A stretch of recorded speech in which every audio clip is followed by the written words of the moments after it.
अस्सलाम वालेकुम। Welcome to Sajid स्वाड। मैं हूँ साजिद अली, आपसे मुखातिब हूँ आपके अपने चैनल साजिद स्वाड की तरफ से। अल्लाह अज़्ज़वजल आपको ज़रूर कामयाब करेगा अगर ये क्लास कंप्लीट सुन लिया तो। पहला टॉपिक है reflective practice. Reflective practice is a personal matter which varies from person to person. उसके बाद दूसरा क्वेश्चन है reflexive way is the process that helps. Reflective way जो है किस चीज़ में हेल्प करता है? टीचर की हेल्प करता है। रिफ्लेक्सिव जो है एक प्रोसेस होता है जिसमें हम हर रोज़ की रूटीन लिखते हैं, आज क्या पढ़ना है, कल क्या पढ़ना है, कल में से क्या पढ़ा। तो एक तरीक़ेकार होता है, वो टीचर को हेल्प करता है। और उसके बाद it helps teacher to recognise the gaps, challenges, success. इस तरह से क्वेश्चन आ सकता है। यहाँ इट की जगह पर रिफ्लेक्टिव्स लिखा होगा तो ऑल ऑफ देम हो जाएगा। जो रिफ्लेक्टिव प्रैक्टिस है वो हेल्प करता है टीचर की रिकग्नाइज गैप करने में, चैलेंजेस में, सक्सेस में। और उसके बाद है Gibbs model shows. Gibbs model जो है वो शो करता है reflect by using cyclic process. Gibbs एक मॉडल है जो पेश किया गया जिसमें एक साइक्लिक प्रोसेस था, किस तरह से जो है रिफ्लेक्टिव पेश किया जाए।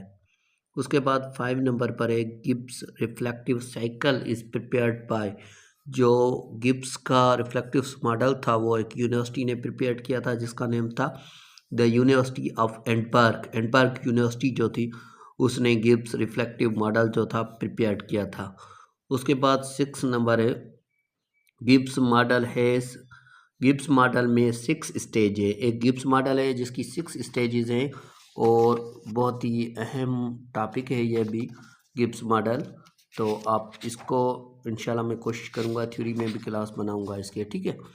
तो उसके बाद है Gibbs model start from. Gibbs model जो स्टार्ट होता है वो डिस्क्रिप्शन से होता है। डिस्क्रिप्शन, उसके बाद feeling, evolution, analysis, conclusion, action plan. इस तरह से गिब्स मॉडल है। उसके 6 स्टेज है और ये जो है रिफ्लेक्शन का एक प्रोसेस है, तो इससे ये फ़ायदा होता है। और उसके बाद है गिब्स मॉडल एंड एट। मैंने पहले ही बता दिया कि डिस्क्रिप्शन से स्टार्ट होता है और एक्शन प्लान से एंड होता है। डिस्क्रिप्शन होता है व्हाट हैपेंड, एक्शन होता है if it Eros again what would you do. अगर फिर से कोई काम होता है तो फिर आप क्या करेंगे। तो इस तरह से ये होगा जाएगा 8। और 9 नंबर है stages of Gibbs model. Stages जो गिब्स मॉडल की हैं वो मैंने सारी लिखी हैं। पहली नंबर पर है डिस्क्रिप्शन, दूसरे नंबर पर है फीलिंग। डिस्क्रिप्शन कहा जाता है व्हाट हैपेंड, फीलिंग कहा जाता है what were you thinking and feeling. उसके बाद है इवोलेटिंग, इवोलेटिंग कहा जाता है what was good and bad about the expression. उसके बाद analysis, what senses can you make of the situation. उसके बाद कंक्लूजन, कंक्लूजन होता है what else could you have done. और उसके बाद action plan, it is Eros again what would you do. ये होता है गिब्स मॉडल।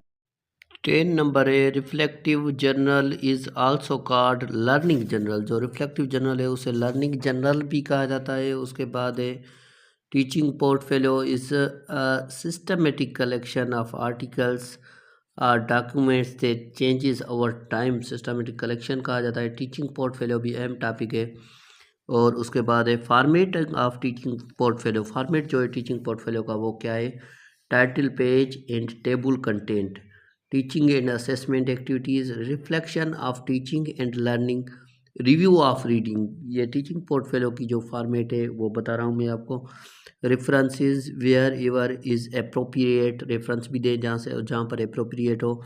चेट attach appendix wherever is appropriate, appendices भी यूज़ करें जहाँ पर जो हो अप्रोप्रिएट हो वो भी, तो वहाँ पर अटैच करें उसको। और उसके बाद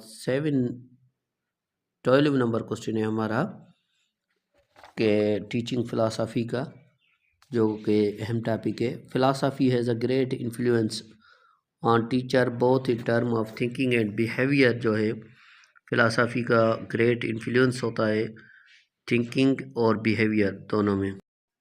उसके बाद 13 नंबर है essentialism is learning the essential like 3 hours. Essentialism जो है एक प्रोसेस है जिसमें लर्निंग होती है 3 आवर्स की। ये कह सकते हैं कि 3 आवर्स लर्निंग इज़ कॉल्ड इसेंशलिज्म।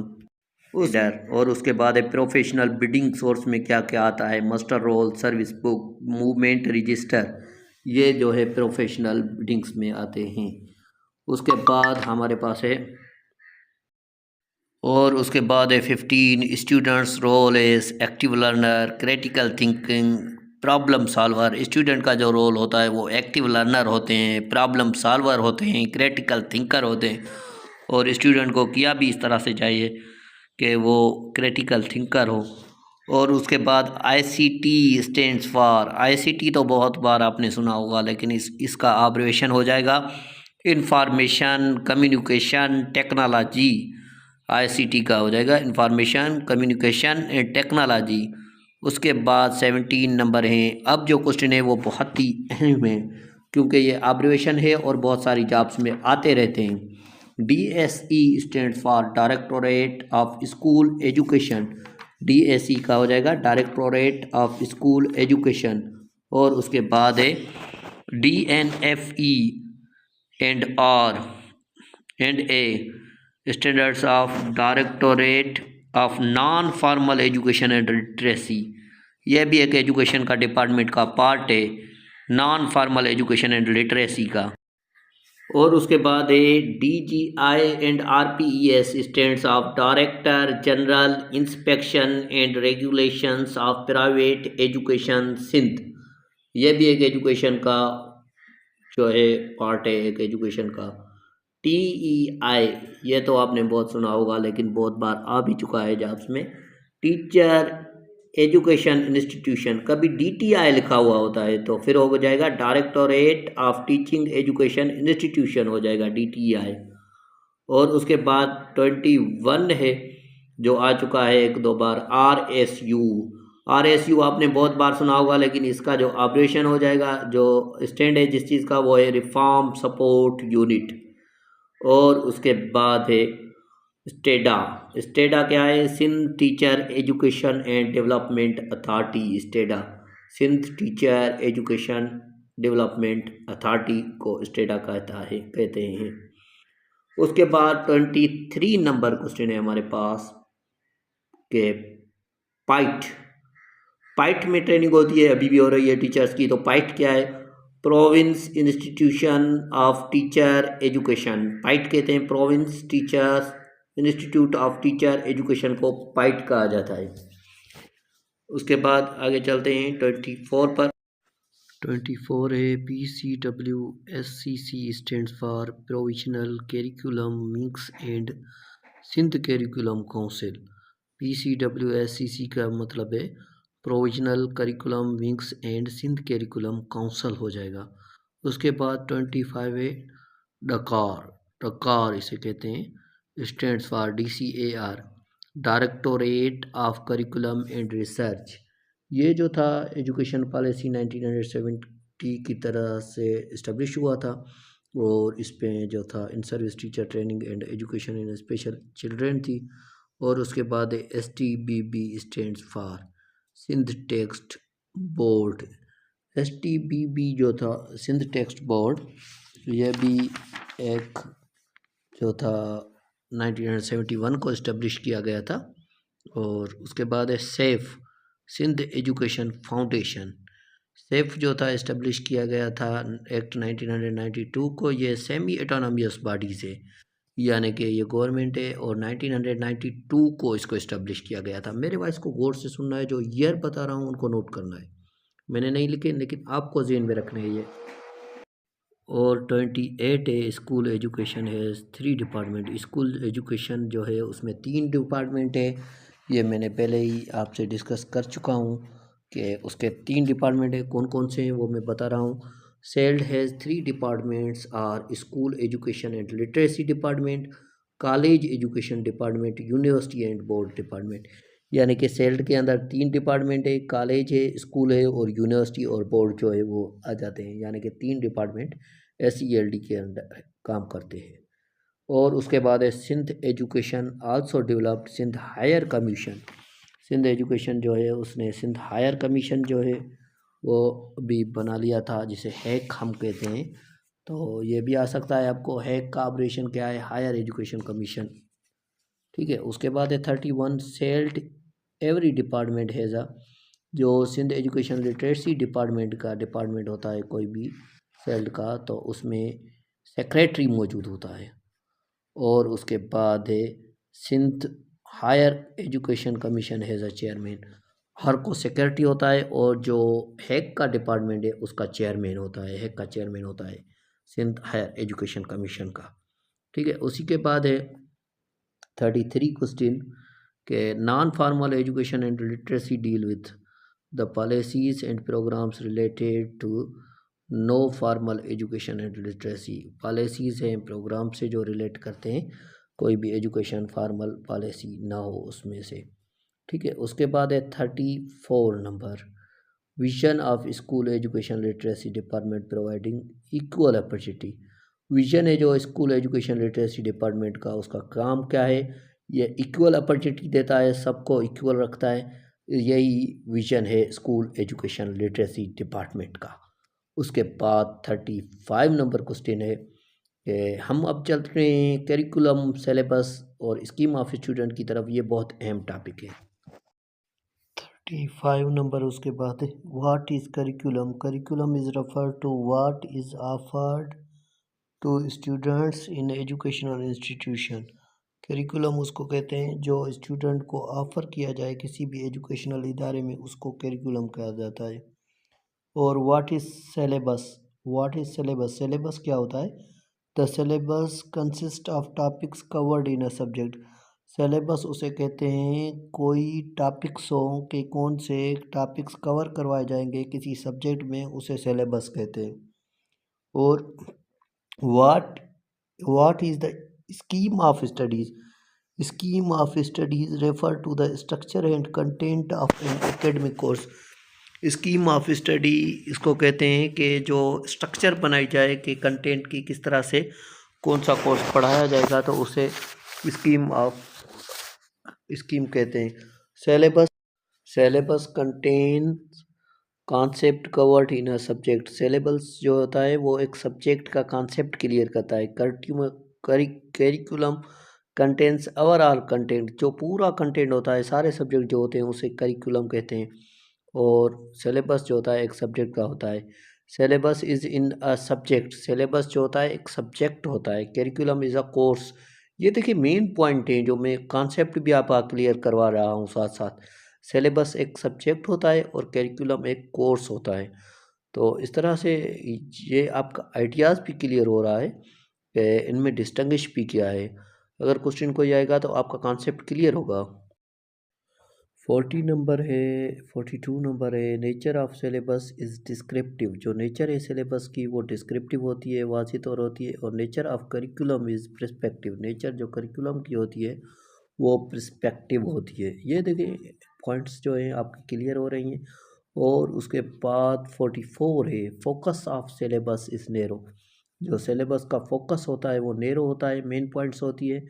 और उसके बाद focus of curriculum is wide. Curriculum का जो सिलेबस होता है वो बहुत ज़्यादा होता है, वाइड होता है। तो आगे चलते हैं 46 है उसके बाद syllabus is prepared by exam board. जो एग्ज़ाम बोर्ड्स होते हैं वो सिलेबस को प्रिपेयर करते हैं। और curriculum is prepared by government department. जो गवर्नमेंट डिपार्टमेंट्स हैं ऑफ एजुकेशन के, एजुकेशनल इंस्टीट्यूशन है जो, वो करिकुलम को प्रिपेयर करते हैं। ये अहम पॉइंट्स हैं, आप रिमेंबर करते जाएं, इंशाल्लाह बहुत ज़्यादा फ़ायदा होगा। टर्म्स जो होता है एक ईयर होता है और उसका उससे ज़्यादा।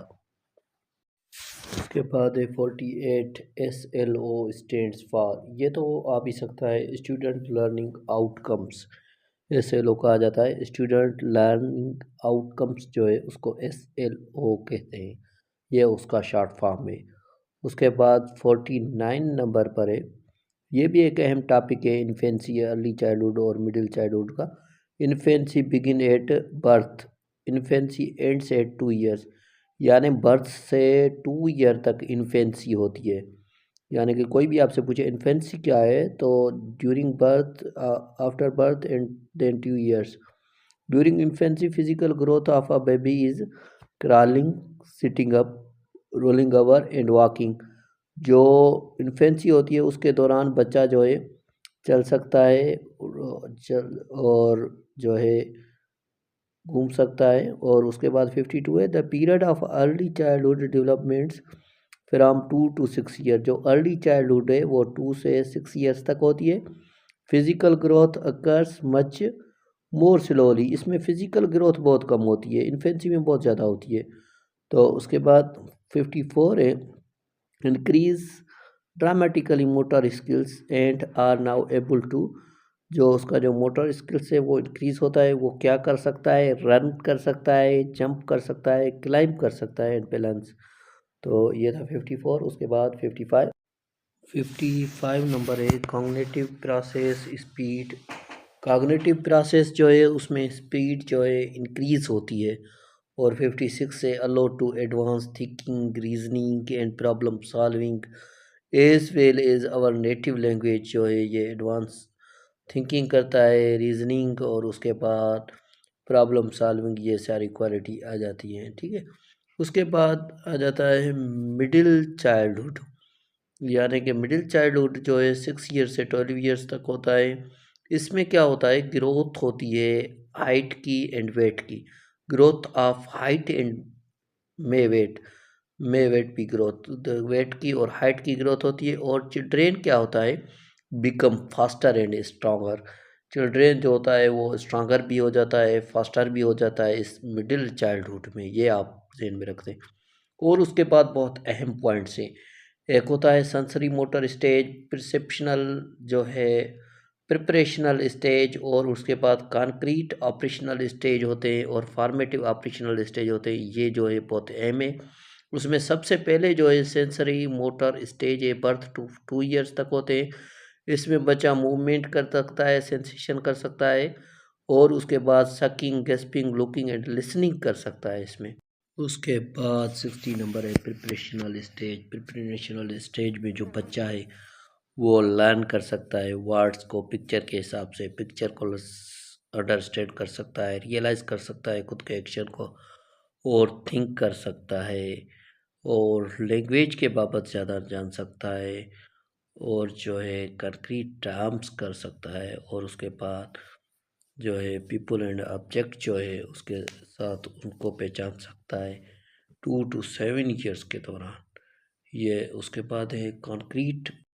उसके बाद 61 नंबर की तरफ चलते हैं, कंक्रीट ऑप्शनल स्टेज जो है 7 to 11 ईयर से होती है। थिंकिंग इस एज में थिंकिंग होती है, logically thinking, understand the conversation, और इंडक्टिव लॉजिक जो है इस एज में होते हैं, यानी कि कंस्ट्रक्ट कॉन्क्रीट ऑपरेशनल स्टेज जो होता है 7 to 11 ईयर, इसमें ये सारे स्टेजेस आ जाती हैं। उसके बाद 62 नंबर है फॉर्मल ऑपरेशनल स्टेज, ये 12 ईयर टू ऑनवर्ड्स होती है फॉर्मल ऑपरेशनल स्टेज, यानी कि 12 ईयर्स के बाद ये होती है। द एडोलेसेंट और young adult begins to think abstractly about hypothetical problem, जो बच्चा होता है वो यंग एडल्ट जो होता है होने होने लगता है, और जो है वो एब्स्ट्रैक्ट करता है हाइपोथेटिकली प्रॉब्लम्स को। उसके बाद 63 नंबर है informal operational stage, teens begin to think. Informal stage में क्या होता है कि टीन्स एज बिगिन होने लगती है, और more about moral, philosophical, ethical, social and political issues को जो है वो समझना शुरू करता है, यानी कि जो सियासत है और समाजी है और इथिकल है, इनसे उनका रिलेशनशिप बनता है और वो इन स्टेज पर जाता है। और उसके बाद 64 है डिसलेक्सिया जो है, इसमें ये एक डिजीज़ है जो अहम टॉपिक है बहुत पेडागॉजी का, जिसमें जो आने की भी बहुत सारी चांस है। डिसलेक्सिया जो है स्टूडेंट कांट रीड प्रॉपरली, इसमें जो स्टूडेंट है ठीक तरह से नहीं पढ़ सकते हैं। और डिसकैलकुलिया जो है student lacks of ability to understand the number and learn mathematics skills, mathematics fact. इस जो डिजीज़ में है स्टूडेंट को एबिलिटी की कमी होती है, वो नंबर्स वगैरह है और मैथमेटिक्स जो है उसको समझने में उसको प्रॉब्लम्स होता है, तो ये डिसकैलकुलिया होता है। और उसके बाद 66 पर है डिस्ग्राफिया। डिस्ग्राफिया में जो है स्टूडेंट की हैंड रिटन एबिलिटी और फाइन मोटर स्किल्स का प्रॉब्लम होता है, यानी कि स्टूडेंट हैंड रिटन जो स्किल है वो उसमें प्रॉब्लम्स होती है, यानी कि बी को डी समझता है और अल्फाज जो है उल्टे लिखता है। तो उसके बाद है non verbal learning, unable to facial expression और बॉडी लैंग्वेज। इस नॉन वर्बल लर्निंग में बच्चा जो है बॉडी लैंग्वेज और फेशियल एक्सप्रेशन को नहीं समझता था। और ब्लूम टेक्सोनॉमी जो है, ब्लूम टेक्सोनॉमी अहम टॉपिक है। Bloom taxonomy is a classification of system use to define and distinguish different level of human execution. Bloom taxonomy की एक लेवल बनाई गई है डिफरेंट, जिसमें जो है 3 लेवल्स आती हैं। Bloom taxonomy consist of 3 domain. ये भी आपको पास आ सकता है question. Cognitive domain, affective domain, psychomotor domain, यानी 3 डोमेन ब्लूम टेक्सोनॉमी में इंक्लूड होते हैं, आते हैं। यानी कि इन डोमेन को समझना ज़रूरी है। आगे मैंने पूरी डोमेन की क्लासेस रखी है तरतीब से, ताकि आपका कॉन्सेप्ट क्लियर हो जाए। बहुत सारे क्वेश्चन हैं टेक्सोनॉमी से। और ब्लूम टेक्सोनॉमी की पहली स्टेज है कॉग्निटिव डोमेन। कॉग्निटिव डोमेन जो है वो फिर 6 लेवल में कंटेन है। कॉग्निटिव डोमेन के 6 लेवल हैं, वो 6 लेवल कौन से हैं वो भी क्लियर करते हैं। उसके बाद है कॉग्निटिव डोमेन्स लेवल्स। और कॉग्निटिव डोमेन जो है 2001 के हिसाब से, यानी कि जो प्रोसेस था पहले 1956 था और फिर 2001 था, उसके हिसाब से पहले नंबर पर रिमेंबर, और उसके बाद अंडरस्टैंड, और उसके बाद आ जाता है अप्लाई, एनालाइज, इवोल्यूट और क्रिएट। ये 6 जो हैं कॉग्निटिव लेवल है। और उसके बाद ओरिजिनल टेक्सोनॉमी जो है 1956 की, उसके भी 6 है। उसमें पहले नंबर पर नॉलेज आता है। नॉलेज जिसको कहते हैं recalls specific and universe. The recall of method and process is called knowledge. जो रिकॉल से यानी कि रिमेंबरिंग भी हो सकती है, रिकॉल की मीनिंग ही रिमेंबरिंग है। कॉम्प्रिहेंशन है 73 पे, refer a type of understanding और एप्रीहेंशन। उसके बाद है एप्लीकेशन। एप्लीकेशन क्या है? Use of abstraction in particular and concrete situation. Application उसे कहा जाता है जो यूज़ की जाए एब्स्ट्रैक्शन इन पार्टिकुलर और कंक्रीट सिचुएशन में, तो उसे एप्लीकेशन कहते हैं। उसके बाद 75 नंबर है analysis. Analysis break down of communication into constant elements. Break down किया जाए किसी कम्युनिकेशन को एलिमेंट्स में। उसके बाद है synthesis, putting together of elements and parts so is to form whole. Synthesis कहा ही उसको जाता है कि किसी चीज़ को मिलाया जाए, पुटिंग टुगेदर। और उसके बाद है evolution, judgement about the value, material and methods for given purposes. जो जजमेंट की जाए किसी मटेरियल की, किसी वैल्यू की गिवन पर्पसेस के लिए, उसे कहते हैं इवोल्यूशन। और उसके बाद 78 नंबर पर है 1956 टेक्सोनॉमी के हिसाब से। Number 1 knowledge, number 2 comprehension, number 3 application, number 4 analysis, number 5 synthesis और नंबर 6 इवोल्यूशन। आप में से इसी में किसी में से भी आपको पूछ सकता है कि लेवल 2 कौन सी है, लेवल 3 कौन सी है, लेवल 5 कौन सी है। तो आपको ये रिमेंबर करने होंगे। टेक्सोनॉमी की 2 तरीक़ेकार हुए थे ना, एक 1956 का और एक 2001 का, जो ब्लूम टेक्सोनॉमी थी। तो इसमें से आपसे कोई भी क्वेश्चन पूछ सकता है। उसके बाद 79 पर चलते हैं, द इफेक्टिव डोमेन। डोमेन जो है 3 है, और उसमें पहला जो domain affective domain, pain, joy, growth in attitude, emotions and feelings includes in effective domain. Affective domain जो है उसमें आ जाता है दर्द, खुशी और ग्रोथ, और इमोशंस आ जाते हैं, फीलिंग्स आ जाती हैं। उसके बाद the साइकोमेटर domain, physical function. Psycho से ही आप समझ सकते हैं फिजिकल होगी इसमें। Physical function, reflex action, body movement to interpret the information and learn. जो बॉडी मूवमेंट हो जाती है और जो फिजिकल फंक्शन हो जाते हैं, जिस्मानी तौर पर जो भी काम हो, हाथों को यानी कि हिलाना और कोई भी काम जो मूवमेंट की तरफ हो। और उसके बाद 81 है कॉग्निटिव डेवलपमेंट मेथड इंक्लूड्स। जो कॉग्निटिव डेवलपमेंट मेथड है उसमें क्या क्या आ जाता है। पहले नंबर पर डिस्कशन मेथड। आप में ऑलमोस्ट आप देखेंगे पास्ट पेपर में इस तरह से दिया गया है कि डिस्कशन मेथड कौन से मेथड में जाता है। तो cognitive development method, questioning method, Socratic method, team teaching method, talk chalk, recitation method, field trip method, team teaching method. इनमें से कोई भी मेथड निकाल कर पेपर वाला आपको दे सकता है HMP टेस्ट के लिए, तो आपको ये रिमेंबर करने होंगे। उसके बाद 82 पर अफेक्टिव डेवलपमेंट मेथड जो है उसके 5 पार्ट्स हैं। Modelling method, simulation method, dramatic method, simulation method और उसके बाद जो है रोल प्लेइंग मेथड, यानी ये जो कंप्लीट मेथड है ये आ जाते हैं इफ़ेक्टिव डोमेन मेथड में, यानी इफ़ेक्टिव डेवलपमेंट मेथड जो है इसमें ये सारे आ जाते हैं। आप में से इसमें से कोई भी पूछ सकता है आपसे। और उसके बाद है 83 नंबर पर psychomotor development methods includes following method. Psychomotor development method जो है उसमें ये आ जाता है inquiry, discovery, demonstration, laboratory, experimental method, Dalton plan, assignment, project.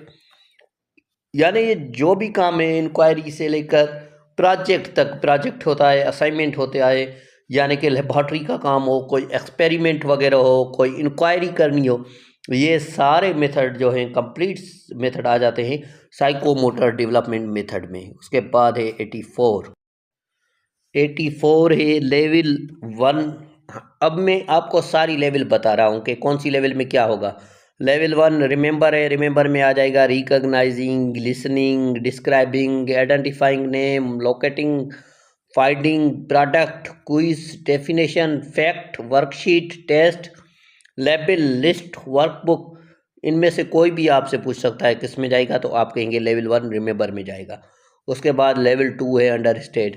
Understand में क्या आ जाते हैं, कौन से एक्शन आ जाते हैं, तो interpreting, exemplifying, summarising, inferring, classifying, comparing, show, tell, explanation, paragraphing. और इसमें प्रोडक्ट कौन सी होती हैं, recitation, summary, collection, explanation, show, tell, ये सारी प्रोडक्ट्स इसमें आ जाती हैं। एक एक्शन वर्ड्स है, एक प्रोडक्ट है, यानी कि जो एक्शन वर्ड्स भी आपसे पूछ सकता है, प्रोडक्ट भी पूछ सकता है कि ये कौन सी लेवल में जाएंगी और किस कैटेगरी में जाएंगी, और जो होगा ब्लूम टैक्सोनॉमी में क्या होगा वो, तो ये आपको रिमेंबर करने होंगे। और उसके बाद है थर्ड नंबर अप्लाई, लेवल 3 जो है अप्लाई में जो एक्शन वर्ड है वो कौन से आ जाते हैं, implementing, solving, collecting, using, showing, producing. और इसकी जो प्रोडक्ट आ जाती हैं लेवल 3 की, illustration, simulation, sculpture, demonstration, presentation, interview, performance, diary, general. यानी ये सारी चीज़ें, प्रेजेंटेशन जो वगैरह हम देते हैं और इंटरव्यूज़ वगैरह हो जाता है, परफॉर्मेंस जो हो जाता है, ये सारे अप्लाई मेथड में आते हैं और डिमॉन्स्ट्रेशन हो जाती है। तो ये आपको रिमेंबर करने होंगे और ये बहुत अहम टॉपिक्स है जो मैं आपसे डिस्कस कर रहा हूँ। लेवल्स ऑफ टैक्सोनॉमी जो है ये आपको एनी हाउ रिमेंबर करनी होगी। और उसके बाद है लेवल 4 एनालाइज। एनालाइज में क्या आ जाता है, comparing, organising, deconstructing, attributing, outlining, structuring, integrating. और ये जो सारी कैटेगरी हैं ये लेवल 4 में आ जाती हैं, एनालाइज में। तो उसके बाद चलते हैं लेवल 5। लेवल 5 हमारे पास कौन सी होगी, लेवल 5 जो है हमारे पास वो अपर लेवल है और उसे कहते हैं इवोल्यूट। इवोल्यूट में कौन सी चीज़ें आती हैं, checking, hypothesising, critiquing, experimenting, judging, testing, detecting, monitoring. ये जो है अहम काम है, बहुत ही अपर लेवल है ये। और प्रोडक्ट इसमें कौन सी आ जाती हैं, debate, panel, report, evolution, speech, investigation, verdict, conclusion, perceive जो हैं, ये सारी चीज़ें आ जाती हैं लेवल 5 अविलेट की प्रोडक्ट में। तो ये जो लेवल्स हैं ये बहुत अहम है, मैं बार बार आपसे यही बात कर रहा हूँ। तो साजिद स्वाट को सब्सक्राइब करें, जिसने अभी तक सब्सक्राइब नहीं किया सब्सक्राइब करें। और इंशाल्लाह कल आपको टेस्ट से पहले इसको ज़रूर देख कर जाना है, अल्लाह आपको ज़रूर कामयाबी देगा। और उसके बाद है लेवल 6 और लास्ट लेवल ब्लूम टैक्सोनॉमी की, create, designing, constructing, planning, producing, inventing, revising, making. ये सारी जो हैं क्रिएट के एक्शन वर्ड्स हैं। और उसके बाद जो प्रोडक्ट हैं क्रिएट की, story, project, plan, painting, song, media product, advertisement, ये जो हैं ये क्रिएट है, यानी कि क्रिएशंस, कोई चीज़ क्रिएट करना, इसमें क्रिएशंस होती है। सॉन्ग जो होता है उसको क्रिएट किया जाता है, प्रोजेक्ट जो होता है वो भी क्रिएट किया जाता है, स्टोरी भी क्रिएट की जाती है, पेंटिंग भी क्रिएट की जाती है। तो उसके बाद 90 नंबर है, असेसमेंट का भी अहम टॉपिक है, यानी कि पेडागोजी में। What is an assessment? Assessment is an integral components of teaching. Assessment focus what student no.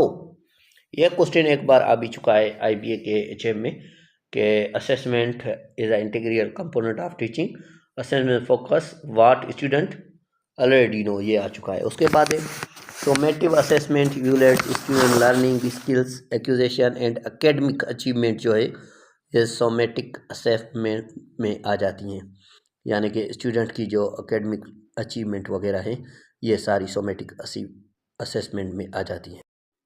उसके बाद 92 है, the process of reasoning from one or more given statement reach a logically certain conclusion is called deductive reasoning, inductive reasoning, qualitative reasoning, quantitative reasoning. ये तो मैंने biology के class में भी समझाया था कि जो रीजनिंग हो और उसकी मोर गिवन स्टेटमेंट बन जाए और लॉजिकली सर्टेन कंक्लूजन हो तो उसको डिडक्टिव रीजनिंग कहते हैं। ऑप्शन ए करेक्ट हो जाएगा, डिडक्टिव रीजनिंग। उसके बाद है 93, progressivism believes that education comes from the experience of child, teacher, principal, society. Progressivism इस चीज़ पर बिलीव करता है कि ये जो एजुकेशन है वो आई है एक्सपीरियंस से, चाइल्ड के एक्सपीरियंस से। किससे? चाइल्ड के एक्सपीरियंस से, टीचर, प्रिंसिपल, सोसाइटी। प्रोग्रेसिज्म बिलीव करती है कि चाइल्ड जो है उसके एक्सपीरियंस से ये प्रोग्रेसिज्म आती है। उसके बाद प्रोग्रेसिज्म का ही topic, believes that children learn in तो स्टूडेंट जो है, चिल्ड्रेन जो है कहाँ से लर्न करता है?